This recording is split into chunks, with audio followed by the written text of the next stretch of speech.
In today's video, I'm going to teach you how to save progress in Google Forms. If you've ever wondered where the Save button is, here's the good news: you don't need one.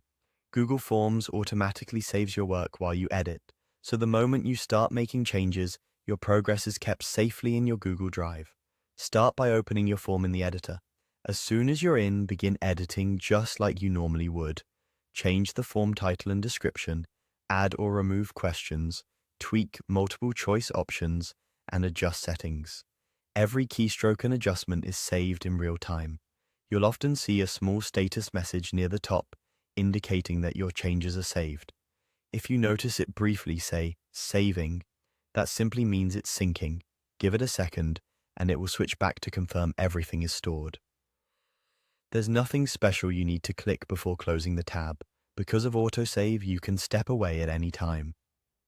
When you come back and reopen the same form from your Google Drive or Forms home, all your edits will be exactly where you left them.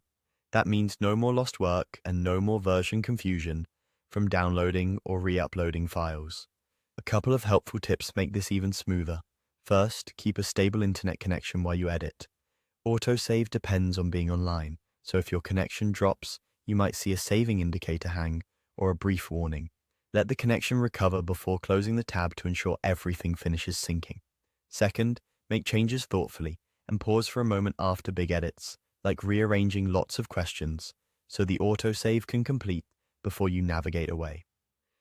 If you're collaborating, know that Google Forms also syncs changes across editors in real time. You and your teammates will see updates appear almost instantly, and all of those changes are saved automatically too.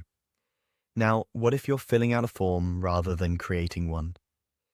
When you're signed into your Google account, your responses are typically saved as a draft as you go, so you can come back and finish later on the same device and account. If you're using a private browsing window or you're not signed in, that draft saving may not apply, so it's best to stay signed in if you plan to return to a long form. That's really all there is to it. Open your Google form, make your edits, and let autosave do the heavy lifting. No extra buttons, no extra steps, just a reliable built-in way to protect your progress every time you work.